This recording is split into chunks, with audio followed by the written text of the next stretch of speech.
하나님 말씀 마태복음 13장 3절부터 9절입니다. 마태복음 13장 주보의 본문하고 좀 다른데 마태복음 13장 3절부터 9절 우리 한 절씩 교독함으로 하나님 말씀 받겠습니다. 예수께서 비유로 여러 가지를 그들에게 말씀하여 이르시되 씨를 뿌리는 자가 뿌리러 나가서 뿌릴새 더러는 길가에 떨어지매 새들이 와서 먹어버렸고 더러는 흙이 얕은 돌밭에 떨어지매 흙이 깊지 아니하므로 곧 싹이 나오나 해가 돋은 후에 타서 뿌리가 없으므로 말랐고 더러는 가시떨기 위에 떨어지매 가시가 자라서 기운을 막았고 더러는 좋은 땅에 떨어지매 어떤 것은 100배 어떤 것은 60배 어떤 것은 30배의 결실을 하였느니라. 귀 있는 자는 들으라 하시니라. 아멘.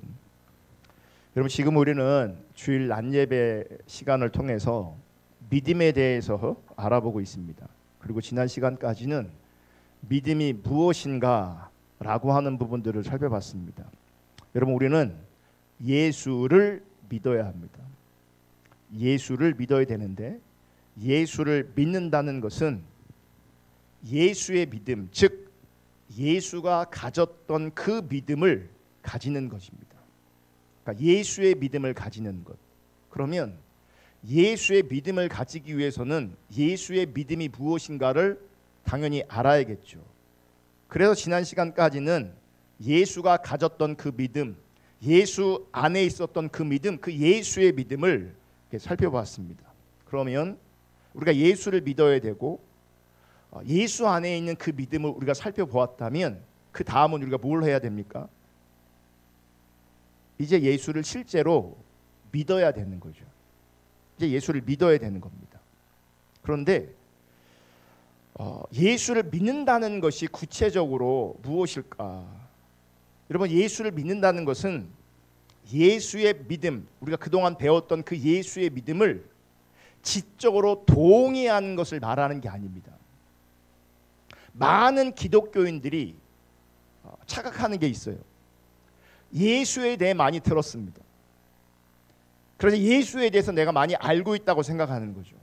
그러니까 예수의 믿음에 내가 동의하고 있고 예수의 정신에 내가 동의하고 있으니 나는 예수를 믿는 것이다 라고 착각할 수 있다는 겁니다. 여러분, 믿음이 무엇인가 아는 것은 너무나 중요하고 더 나아가 예수의 믿음을 아는 것은 그 어떤 것보다도 사실 정말 중요한 거죠. 하지만 그 알림이 믿음은 아닐 수 있다는 거예요. 예수의 믿음을 내가 들었고 예수의 믿음을 그래서 내가 말할 수도 있는데 그렇다고 해서 내가 믿음이 있다, 믿음이 있는 것은 아닐 수 있다는 거죠. 지난주 금요일 날 깊은 밤 기도회 시간에 가룟 유다를 잠깐 제가 언급했어요. 그럼 가룟 유다는 예수님에게 하나님 나라의 복음을 직접 들었던 사람이에요. 3년 동안. 그러므로 가룟 유다는 팔복도 산상수훈도 직접 예수님에게 들었던 사람이죠. 그러면 가룟 유다는 하나님 나라의 복음을 아는 사람이에요? 모르는 사람이에요? 당연히 아는 사람이죠. 그러면 가룟 유다가 안다고 할 때 그 안다는 것은 어떤 관점에서 안다는 겁니까? 이론적으로, 지식적으로 안다는 거죠. 여러분, 가룟 유다는 잠시이지만 제자들과 함께 훈련받는 그 동안에 그 가룟 유다를 통해서도 여러분 치유와 축사가 나타났다는 걸 아셔야 합니다. 그러니까 정확하게 가룟 유다는 하나님 나라의 복음을 알았어요. 그를 통하여 사역도 나타나는데 그 사역은 하나님만이 행하실 수 있는 사역이 그를 통해 나타났어요. 치유가 나타났다고요. 그를 통해 귀신이 쫓겨나가는 일이 있었다고요. 하지만 유다는 예수를 참되게 믿었던 사람은 아니었어요. 그게 나중에 예수를 배신하는 것으로, 예수를 판 것으로 증명되어지죠. 성도들 중에 이런 사람들이 꽤 많아요. 자신의 문제를 알아요. 당신이 왜 그렇게 삽니까? 당신이 왜 그렇게 신앙생활 합니까? 자기도 문제인 걸 알아요. 어떻게 해야 될지도 알아요. 그러니까 이론적으로는 너무나 잘 알고 있어요. 그러니까 이론적으로는 자기 문제도 알고 있고 이론적으로는 답도 알아요. 문제는 자기가 배운 대로, 자기가 아는 대로 참되게 신앙생활하고 있지 못하다는 겁니다. 여러분, 아는 것이 어떤 지식을 머리에 입력하는 뜻이라면 믿음은 머리로 아는 것 혹은 지식으로 아는 것 그 이상인 거예요. 그러니까 알고 있다고 해서 믿음이 아닐 수 있다는 거죠. 왜냐하면 아는 것, 지식 그 이상의 것이 믿음이니까. 그러니까 믿음이 없으니까 문제도 알고 답도 아는데 사실 믿음이 없으니까, 사실 믿음이 안 되니까 해결할 수가 없는 거예요. 그리고 해결되지 않는 거예요. 여러분, 참된 믿음은 아는 것이, 그 지식과 그 정보가 깨달음이 되어서 그것이 그 사람에게 신념이 되고 그의 세계관과 그의 인생과 그의 가치관, 그것을 변화시킬 때, 변화를 일으킬 때에 참다운 믿음이 비로소 시작되는 거예요.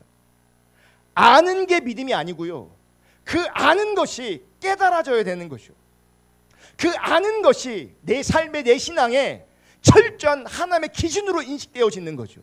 그게 내 신념으로 다가오는 거죠. 그래서 세계관, 인생관, 가치관이 변화를 일으키는 거예요. 그게 진짜 믿음이에요.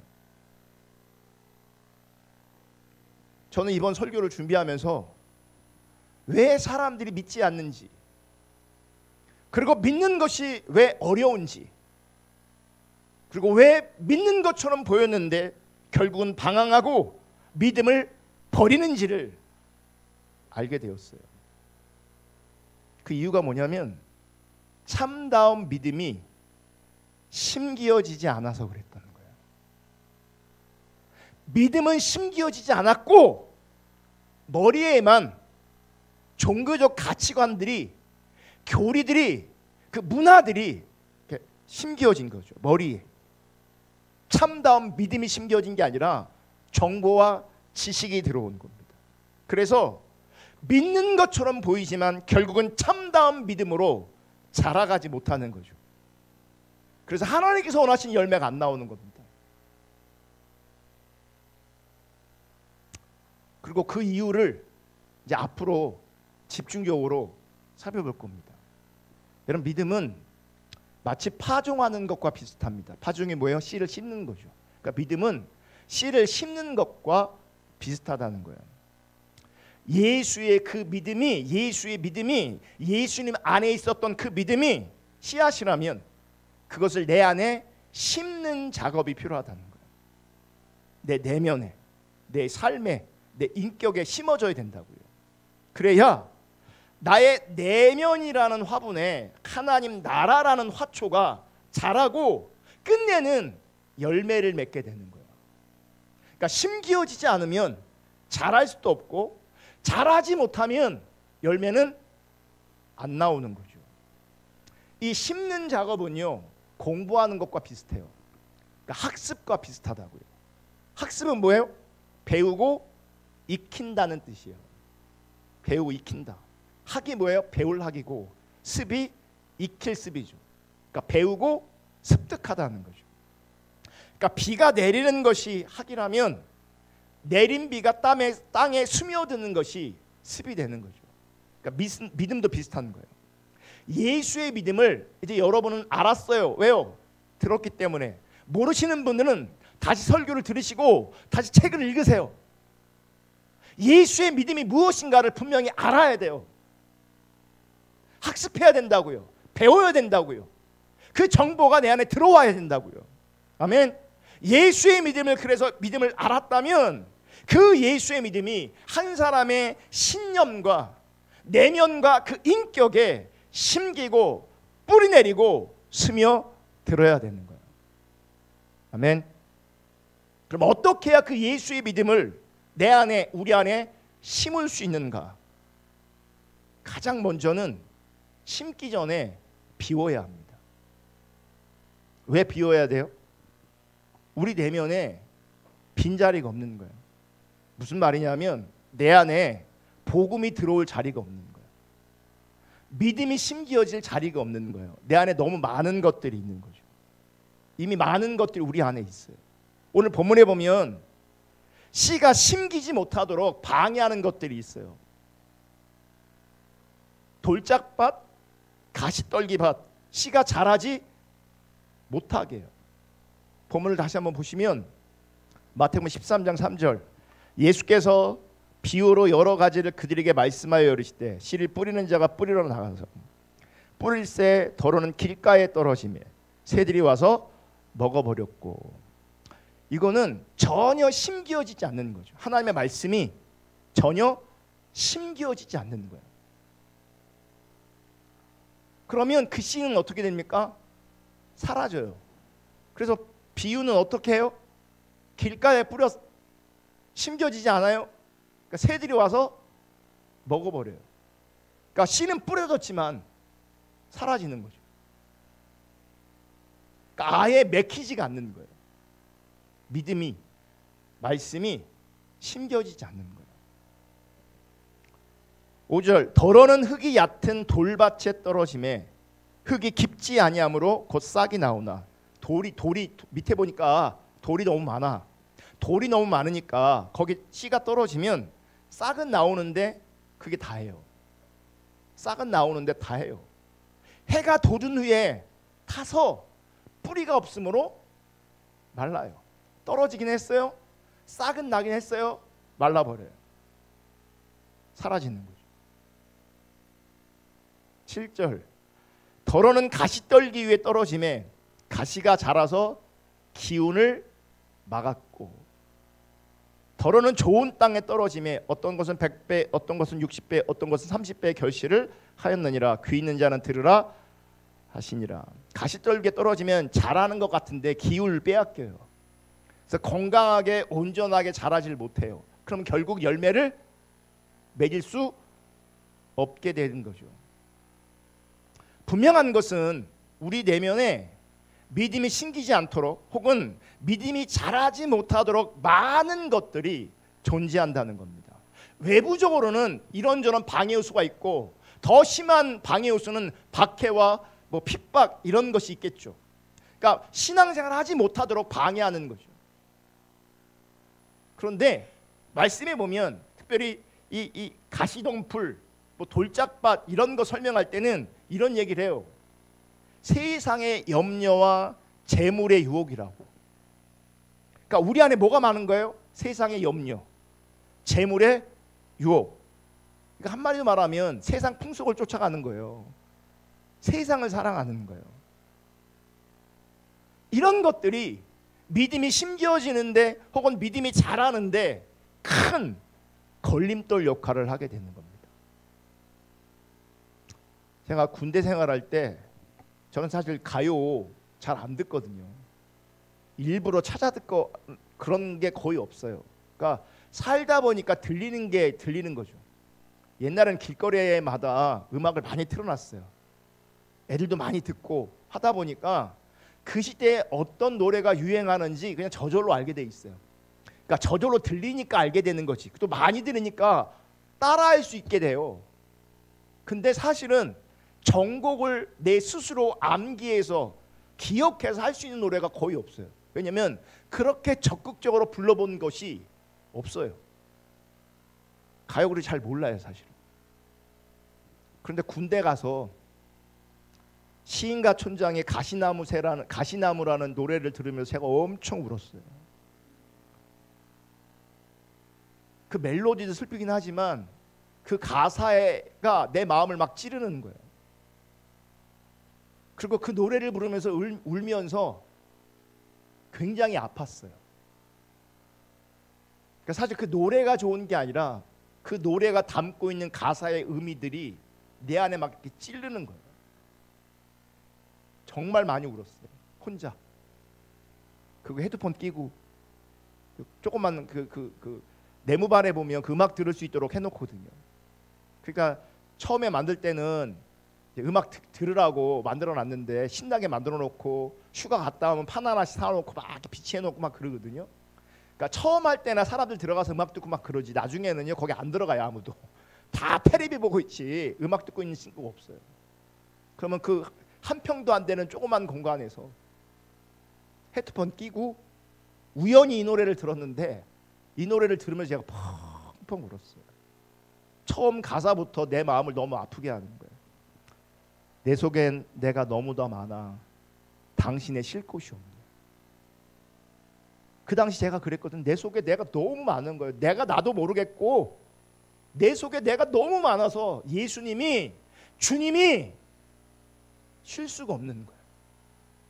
그러니까 주님이 쉴 수가 없으니 내 속은, 내 마음은, 내 내면은 한없이 복잡하고 혼란스럽고 내가 그동안 알았던 내가 아닌 거예요.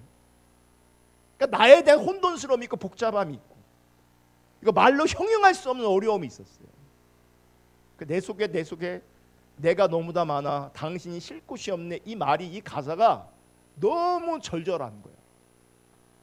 너무너무 정말 많이 울었어요. 여러분, 내 속에, 우리 속에 너무 많은 것들이 있어요. 말씀을 듣기 전부터, 복음을 듣기 전부터 이미 우리 안에는 무언가가 존재하고 있고, 말씀 전에, 복음 전에 이런저런 많은 것들을 들어서 우리 내면이 채워져 있어요. 복음보다 먼저 존재하거나 배운 그 지식이 내 머릿속을 채우고 있고 내 내면을 채우고 있다는 겁니다. 그러니까 하나님 나라를 알기 전에 먼저 판단 기준이 되어버린 것들이, 판단 기준이 되어진 정보들이 내 안에 가득하다는 거죠. 그것들을 사실은 예수님의 가치를 근거로 해서 진지하게 이미 내 안에 들어와 있던 것들을 진지하게 평가하고 판단해서 버릴 것은 버리고 바꿀 것은 바꿔야 되는데,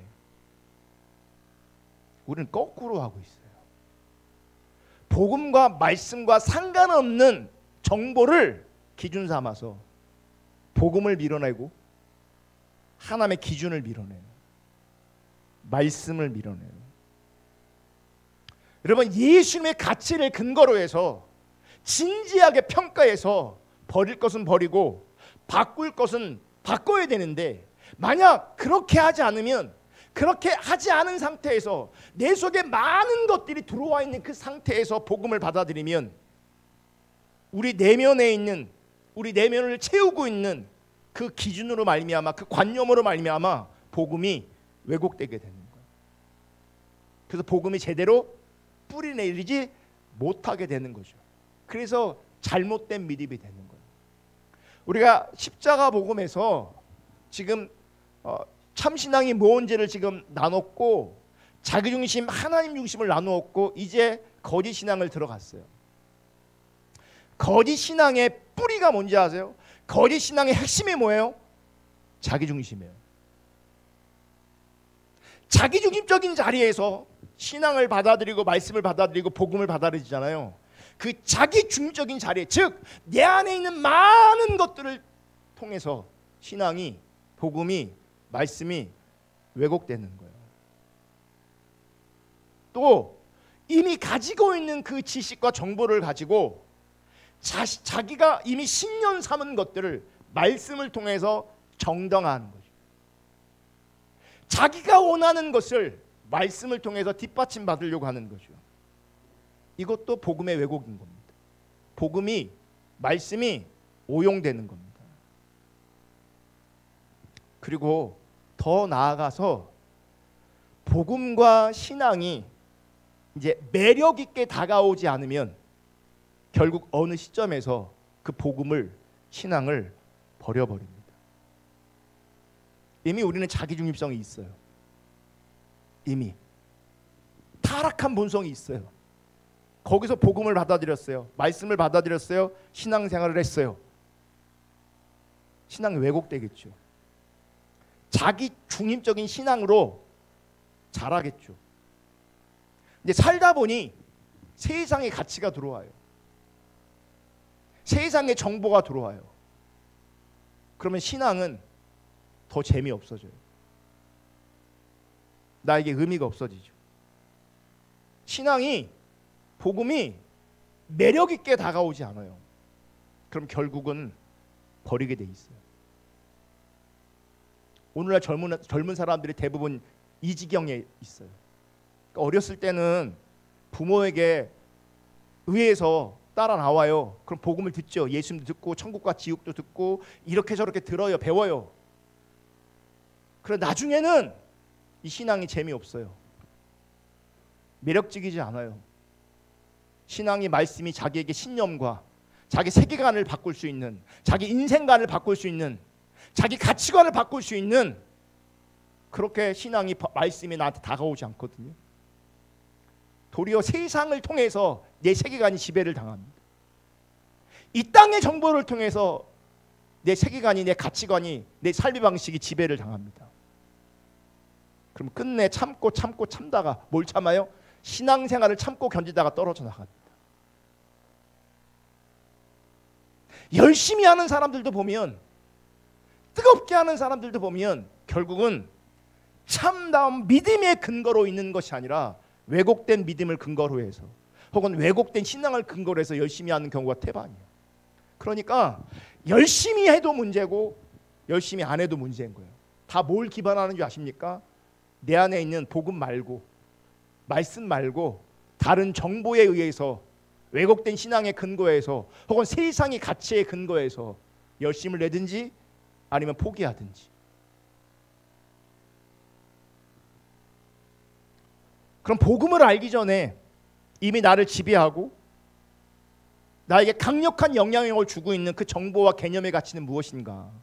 복음보다 먼저 자리 잡고 있어서 복음보다 우선하려는 세상의 이념은, 가치는 무엇인가? 한마디로 말하면요, 거짓입니다. 가짜 가치입니다. 그러니까 가짜 가치가 우리를 지배하고 있고 우리를 압도하고 있는 거예요. 가짜가. 여러분, 우리는 지난 시간에 하나님의 선한 창조와 인간의 범죄로 말미암은 타락에 대해 살펴봤습니다. 여러분, 하나님의 창조는 인간의 타락에 의해서 분명히 훼손되었습니다. 그렇다고 타락은 창조를 무효화하지는 못합니다. 창조가 무효화됐다면 우리가 존재할 수가 없습니다. 하나님이 세상을 선하고 아름답게 창조하셨습니다. 근데 인간의 범죄로 말미암아 타락했죠. 그럼에도 불구하고 하나님 나라가 훼손되긴 했지만, 그럼에도 불구하고 하나님의 창조는, 하나님 나라는 훼손당하지 않았어요. 무효화되지 않았다고요. 무슨 말이냐면 죄악의 능력이 하나님의 능력을 능가하지 못합니다. 하나님 나라는 무너지지 않습니다. 영원합니다.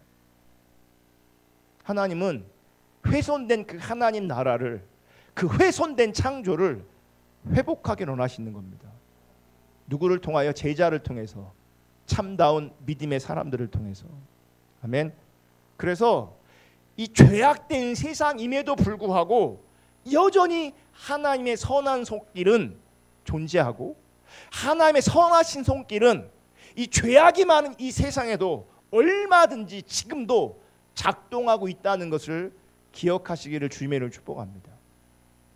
그래서 역사적으로 보면 악한 세력들이 성공한 사례가 거의 없어요. 그러니까 짧게 보면, 눈앞에 보면 악이 득세하는 것 같아요.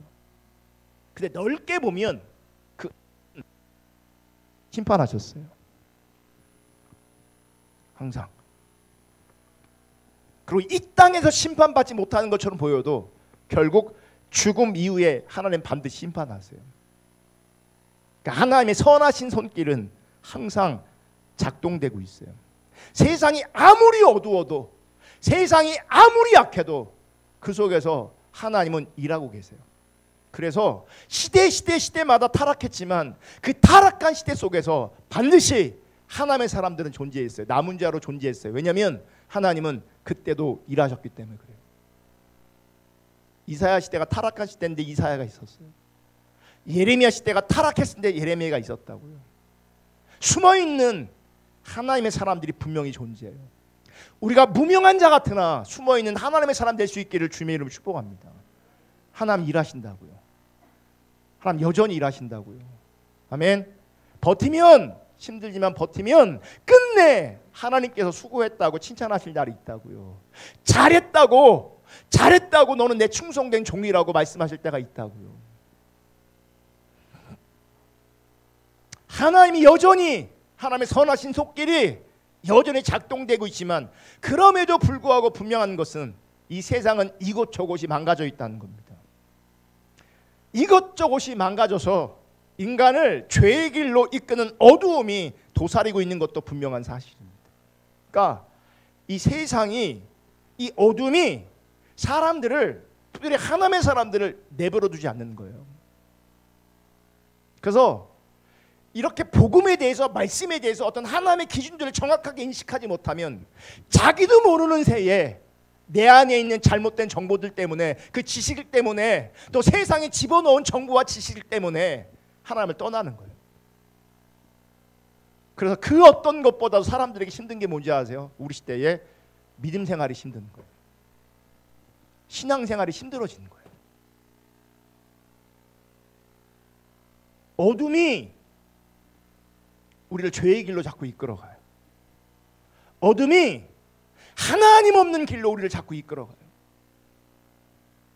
그 어둠은 인간을 통제하고 지배하려고 노력하는데, 그것은 세상의 거짓된 사상, 세상의 거짓된 심리체계로, 거짓된 가치체계로 우리 인간들을 억압하고, 우리 인간들을 통제하고, 우리 인간들을 지배하는 거예요. 뭘로요? 거짓된 사상으로, 거짓된 신념 체계로, 거짓된 가치 체계로 우리 인간을 압도하고 통제하고 지배하려고 하는 거예요.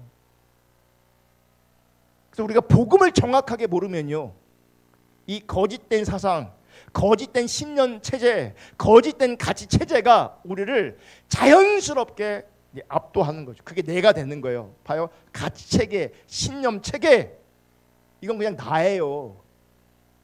병균이 외부로부터 들어오는 그런 개념이 아니라 그냥 그런 내가 되는 거예요.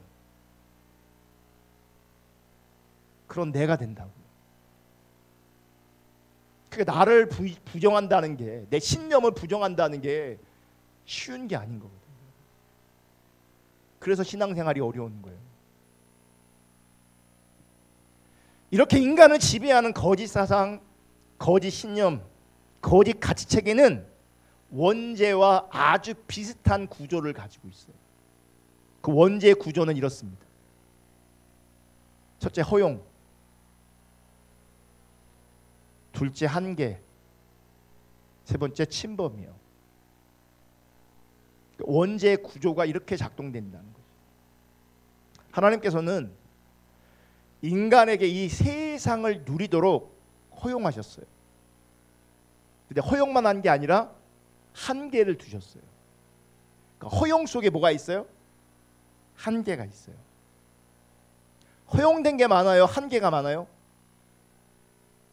허용된 게 많죠. 훨씬 더 많은 것들이 허용되어지고 그 속에 작은 한계가 있어요. 아담의 경우는 그 한계가 뭐예요? 선악과였죠. 그러니까 선악과를 통해서 그 땅의 에덴 동산의 그 모든 것들은 취할 수 있었지만 선악과 한 개만은 취하면 안 되었고, 그 선악과로 말미암아 뭐를 보여주는 겁니까? 하나님과의 관계를 보여주는 겁니다.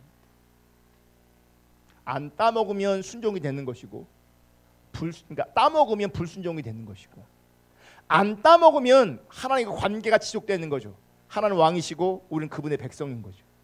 그래서 그분의 주권 아래에 있는 거죠. 그래서 친밀한 교제 가운데 그분의 대리자로서 이 땅에서 충분히 행복하고 아름답게 살아갈 수 있었어요. 단 이 한계를 범하지 않으면. 한계.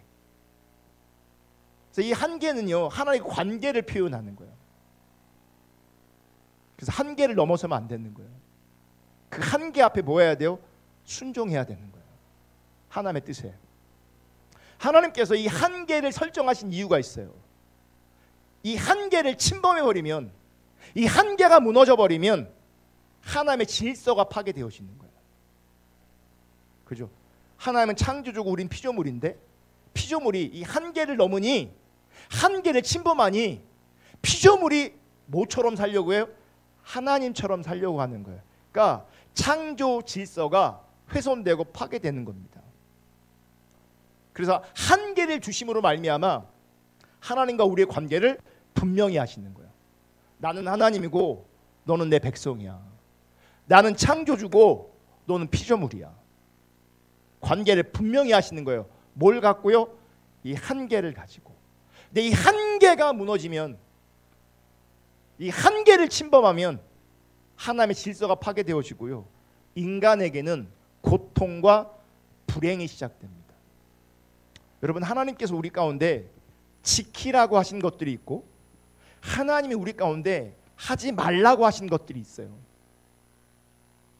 여러분, 우리가 하나님의 주권 아래 있다, 혹은 하나님의 질서 아래 있다는 것은요, 하나님의 지키라고 하신 것들을 지키고 하나님이 하지 말라고 한 것들을 하지 않는 것이 가장 기본적인 기초적인 질서 아래, 하나님의 주권 아래 있는 거예요. 하라고 하는 것은 하는 것이고 하지 말라고 하는 것은 안 해야 그분을 인정해 드리는 거라고요. 최소한 기본적으로 그분의 질서 아래, 그분의 주권 아래 있는 거라고요. 아멘.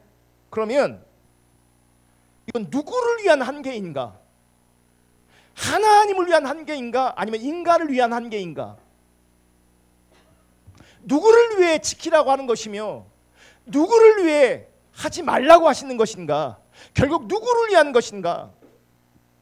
여러분, 우리가 하나님 앞에, 하나님께서 이건 해야 돼, 혹은 이건 하지 말아야 돼 라고 하면 특별히 지켜야 되는 것, 하지 말아야 되는 것들이 우리 가운데 귀찮게 다가와요. 불편하게 다가올 수 있어요. 재미없게 다가올 수 있어요.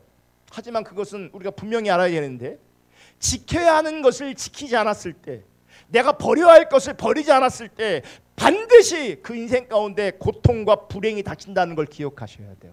왜요? 하나님의 질서가 파괴되니까 그래요. 하나님의 질서가 무너지니까 그래요. 아멘. 하나님 반드시 지키라는 것을 지키실 수 있기를 주님을 축복합니다. 그래서 이 선악과의 개념이요, 나중에는 확대되는 거예요. 확장돼요. 그래서 주일성수, 11조, 절기, 이 모든 것들이 뭐예요? 한계로 우리 가운데 주어지는 거예요. 지킬 것은 지키고 하지 말아야 될 것은 하지 말을 때에 거기 하나님의 생명이 흘러가는 거예요. 하나님의 질서가 흘러가는 거예요. 아멘. 또 많은 인간들이 거꾸로 합니다. 지키라는 것은 안 지키고 하지 말라고 하는 것은 합니다. 그러면 그에게 뭐가 찾아오는지 아십니까? 불행이, 고통이 찾아옵니다. 왜요? 하나님의 주권 바깥에 있기 때문에 그래요. 하나님이라는 강력한 보호가 사라지기 때문에 하나님 없는 인생은 뭘 해도 불행하게 돼 있어요. 하나님 없는 인생은 뭘 해도 외롭게 돼 있어요. 하나님 없는 인생은 뭘 해도 허탈하게 돼 있어요. 하나님이라는 가장 안전한 것이 거둬지기 때문에 그래요. 근데 우리는 하라는 거 안 하면서 내가 원하는 걸 합니다. 하지 말 것을 하면서 내가 원하는 인생, 자기가 하나님에 대해서 자기 인생의 주도권을 잡습니다. 살아보십시오. 내 손에 뭐가 남아있을지, 진짜 내한테 뭐가 남아있는지 보십시오. 하나님 없이 내가 선택한 것들이, 하나님 없이 주도한 것들이 결국은 후회하게 합니다. 하나님 없이 결정한 것들이 죄를 더하게 만듭니다. 고통 가운데 거하게 된다고요. 그래서 하나님 사랑하지 않는 사람들은 지키라고 하는 거 지키는 거 어려울 수 있고, 하지 말라고 하는 거 하는 거 안 하는 거 어려울 수 있어요. 왜요? 하나님 사랑하지 않기 때문에 그래요. 온전한 믿음이 아니기 때문에 그래요. 그럼에도 불구하고 싫어도 어려워도 지켜야 될 것은 지켜가면서 하지 말아야 될 것은 하지 말으면서 그렇게 주님을 따라갈 때에 하나님께서 그 영혼을 불쌍히 여기셔서 그 영혼을 버리지 않고 끝까지 책임지셔서 하나님께서 그를 온전케 하실 거예요. 그런데 적극적으로 지켜야 될 것들을 내가 지켜내지 않고 내가 적극적으로 하지 말아야 될 것들을 내가 하고 있다면 여러분 그 인생은 소망이 없는 인생이 되는 겁니다.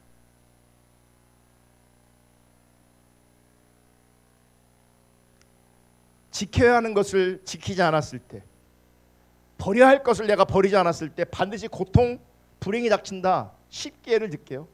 그러면 신앙생활이 운동하고 공부랑 비슷해요. 정말 비슷해요. 운동 해야 될 게 있고 운동하면 하지 말아야 할 게 있어요.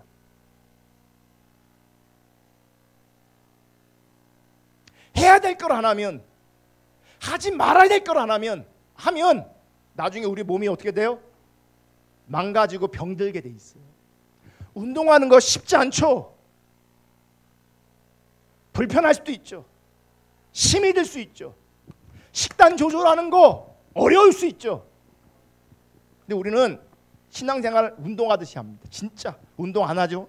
운동하라고 좀 걸으라고 안 해. 이거 먹으면 안 된다고 잔뜩 먹어. 그럼 뭐가 따라와요? 고통과 불행이 따라와요. 이게 어려워요? 이 원리가 어려운 원리냐고요. 어렵냐고요. 웃기는 게 자기 몸뚱아리는 사랑해서 그렇게 해요. 근데 영적으로는 그렇게 안 해요. 영적으로는 지켜야 되는 거 안 지키고 하지 말라는 거 하고 있어요. 그럼 영적으로 망가지게 돼 있어요. 영적으로 병들게 돼 있어요. 그래 안 그래요? 같은 원리예요. 공부 어렵죠. 안 하면 누가 고생해요? 누가 고생하냐고요? 공부 안 하면. 알잖아요. 지금 원리를 알고 있단 말이에요. 공부의 원리, 운동의 원리 똑같아요. 근데 왜 신앙생활은 거꾸로 하냐고요. 정말 어리석은 사람은요, 공부도 안 해, 운동도 안 해, 신앙생활도 안 해. 그러니까 몸에도 어려움이 있어. 공부 안 했으니 자기 삶이 불편하고 어렵고 고생스러워. 삶의 질이 고생스러워. 영적으로 하나님도 없어. 3종 세트예요. 몸과 마음과 영이 다 뭐예요? 고통이에요. 운동 안 해서, 공부 안 해서, 신앙생활 제대로 안 해서. 제가 여러분 바라볼 때 운동은 가망이 없어 보이고 공부도 가망이 없어 보이고 이제 하나 남았어요. 하나 남았어. 신앙생활이라도 제대로 할 수 있기를 주님의 이름으로 축복합니다. 봐요. 운동하고 공부는요, 젊었을 때 안 하면 내가 안 한 거에 대가를 치르다가 늘게 돼 있어요. 그러면 운동했을 때 한 사람이 있고 공부 열심히 한 사람이 있어요. 근데 공부한 사람이나 운동한 사람이나 운동 안 한 사람이나 운동한 사람이 나중에 보면 다 똑같아져 있어요. 운동은 다 똑같아. 다 죽어. 운동하면 안 죽어요? 공부하면 안 죽어요? 돈 많이 가지면 안 죽어요? 다 죽어. 다 똑같게 돼 있어요.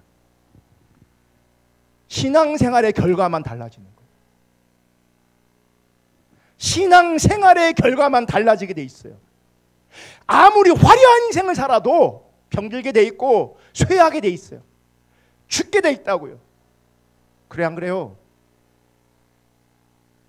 상식적으로 물어볼게. 그러면 운동 젊었을 때 시작해야 돼요? 나이 먹어서 시작해야 돼요? 공부 젊었을 때 해야 돼요? 나이 먹어서 해야 돼요? 신앙생활 언제부터 해야 돼요? 젊어서부터 제대로 해야 되는 거예요. 나중에 안 돼요. 안 돼. 하고 싶어도 잘 안 돼요. 제가 요즘 운동하잖아요. 힘들어 죽겠어요. 자세가 안 나와. 회원님 그렇게 하는 거 아니에요? 회원님 그거 아니에요? 회원님 그거 아니에요? 시범 보여주고 잡아주고 하는데 다시 하잖아요. 안 돼요. 왜 안 되겠어요? 늦게 시작해서 그런 거예요. 공부든 운동이든 신앙생활이든 할 수만 있으면 일찍 해야 되는 거예요. 나중에 어렵다고요. 성경 공부하다가 한 자매님이 그래요. 내가 젊었을 때 이 복음을 들었으면, 그때 열심히 신앙생활 때 참되게 주님을 찾았으면 하는 아쉬움을 가지고 있는 거예요. 지금 잘 안 되는 거예요. 지금 잘 어려운 거예요. 까딱까딱 한다고 되는 게 아니라고요. 지식이 들어온다고 되는 게 아니라고요. 정보가 들어온다고 되는 게 아니라고요. 내가 그 이론을 인정한다고 되는 게 아니라고요. 그럼 한계를 침범하지 않기를 주님의 이름으로 축복합니다. 한계를 침범하는 삶을 살면 스스로 자기 인생을 깎아먹고 있는 것이고 스스로 자기의 영적 생활을 깎아먹고 있는 거예요. 당장은 아무런 일이 일어나지 않은 것처럼 보여요. 그렇죠. 운동 안 해도 아무런 일이 벌어지지 않아요. 맛있는 거 먹어도 아무런 일이 벌어지지 않아요. 끝내! 근데 뭔 일이 나요? 당장은 아무런 일이 벌어지지 않지만 뭔 일이 분명히 나게 돼 있어요. 그 대가는 반드시 치르게 돼 있어요. 담배 피잖아요. 네, 오랜 세월 펴도 아무런 티도 안 나고 아무런 문제도 없을 수 있어요. 근데 어느 순간 그 대가를 치를 겁니다. 술 많이 드시는 분들 지금 아무런 일이 없죠. 나중에 분명히 대가를 치를 겁니다. 여러분, 술 먹으면 치매 빨리 걸린대요. 알코올이 치매에 치명적이래요. 그럴 것 같아요. 왠지 아세요? 나는 술도 안 먹는데 깜빡깜빡 되는데. 술 먹으면 오죽하겠어 나중에. 근데 뭐 담배 피는 분 담배 피지 말라요 하지만 어떻게 해요? 여전히 하고 있어요. 술 드시지 마세요 그러면 어떻게 하고 있어요? 여전히. 고기 좀 줄이세요. 여전히. 운동 좀 하세요. 여전히 안 해.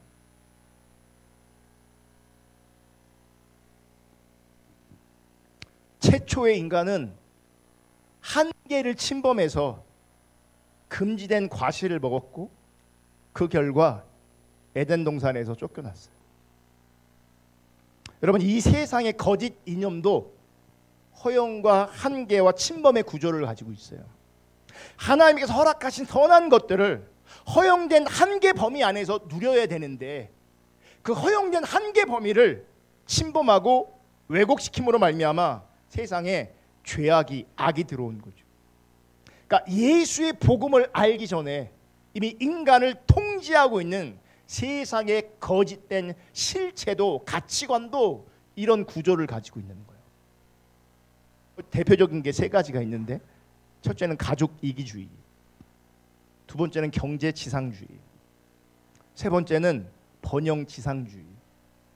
원래는 이 가족 오늘 해야 돼요. 제가 원고를 그렇게 준비를 했어요. 근데 너무나 놀라운 것은 딸기밭을 가야 되기 때문에 딸기가 여러분을 살렸어요.